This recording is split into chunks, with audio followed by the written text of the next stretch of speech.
say revenue bills and the Bakumi no me and San one ma pass sending in but I say one be resisika twitwe die pa amachasa Ghana ban wanya sika be say 4 billion Ghana cedis na watime sika de twitwa ne ho bo man no ho bram na sa bill we kura na mpanifo chemo say wonom kopase amrahye bedwani ba akokora de wo kwa chese okonya akwanhia ne ade ya emprempren de wonom anya age atom ene ade na sa bill ya wonom apase and I'm sure Emma my Ghana National Association of Graduate Teachers somebody say NAGRAT afei Trade Union Congress TUC wam so mani abre papa Emma chese wonom akantama de nsie de omo sa bofo ma chese so say hwe sabane nimpa na sa revenue bill ya one magia tumono, one my teacher for one pay kakrank tenkete no aya fiansa sabi wo wanu mo no sabo so me so no ko hwe na sa ban wat one mo kapre kura no a ene ade chen one bejai one mo bejai kura one mo chade biem enam se kwan ya ban no fa so e de to ahodo begugu one mo kon so no one mo gituma enye ye yewra angel kabono wada na twiro e de NAGRAT ne sem no de aka kire bi eniem me ne wo kasa yi ya ketua enye emra aban tu aketua 30%. Now what we and about the 29.9% added to electricity tariffs. And our DBA say 12 and 15% and the two use. And a tax here by income tax count. Just say I could tell na buying chairman. Sika OJ to say tax but two. So you acquire and I say you buy. Now you Canadian say your April. April busumi ebewiye na yehwe yakitua na yakitua performa ye betu yehufo parliament a pass say April na yehu say yakitua aba forma ye betu yehufo Warrior no chire mo sa sesia no nsam a abeto dwa no won ma chechefo akatua no kura bank tenkete no kura da nchane a enwuma begu pa enso akamia kwa sempanifo anwene nko ho ebe affect ahochre na nsan ba Ghana ahochre amanfo yare amanfo betututu omo ejuma na yaka economy of a country na untumi yibi enje bi the AC was left side affect right side the AC was right side affect left side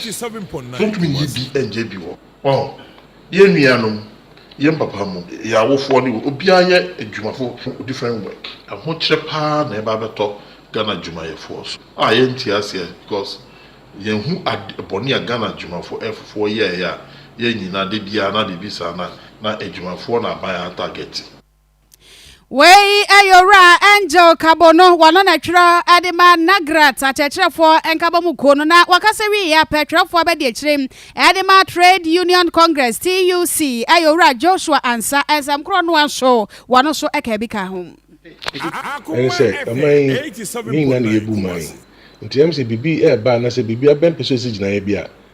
ne fe ne se kan yina ye be bobo ho ya discuss ne hu se ne ye ma aben ne ye ma ye na ye be ya ma omani na but an go ban sa Friday three ne yina ye ho hwen se ene asam ne ye kan nem se ndu parliament na se parliament ntia na se bibi etisa but wo manya ye enya ban sa ne o se bi ni ne hwe ne se ne a every free sa tax increment ma bebe bia no o se di ni di echi ne wo se discuss na ye ne o se wo ede dan na ya ene se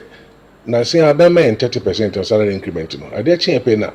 Public Utility Regulatory Commission also they increment water and electricity may buy that alone no ema ye nya in bia no pepai ema ho kire asan aba work in my force ntine yanka dan dwen sen ka bibisa so besen aba sisia but aban enya akwakoye ye gitumi say o say digital na development man but mpembebre no wo me gito na em so mo mfa ye ne o say omo edi enema workers ni Ghana fo ye di yaw high say be to na to no offer baby so dey to na some dey na some yanka nka ha dwen but enya ba ni aba is in effect e be yan o man so just say me for so no say one more eduma wura no mo afan krofo eduma mu no say ekoban say taxes we ema wo mo production cost no cost will be na so mo ntumi break even ya wo ma dwan na mutu the easy way mutu afan so mbeka say na eduma fo na owura Joshua wie na pe ana o TUC fo de won matam twuku na won be monitor niema pa ba ne hyehyeye ya wode gu akwam no won be bia o mani pa e de akire nti me na me kan say se nya ba be ye de ni be de akire ni ahwe ne a aban dis aska no ebe ye bompa ye se we no enkoma edumewura no enka se because of tax nti ye be yi nkrofo edi ye ntumi ye adwuma na chese I mean locally manufactured goods no ebansa na ama imported goods nkran no bo no akofom achen locally manufactured goods ni na ya de hide me for you because you for ye bre so mo be 30% na we di nsure ni kan 39% to 40 ba chese ne odman ya wasan edben kuma san aji nti aben o se obi ni no hwe edwuma for you ankasa yes development here but yan so here because we this can as obi develop on my no obo wie na se nipa yetimi na yewu a why na o this can no ba abehwe no the best say bibi ni a o man na ya chenase ya ndwe ho ne hu say ye ne say ya ebobo yin na because it's not easy economy e say say enye easy ma idme for Ghana afọ no say ka sama ba ya untie nkakra ne so we matter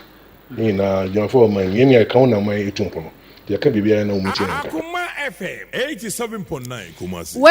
aye trofo abedi akire ade ma trade union congress adwadefo enka ba mu ko TUC owura Joshua ansam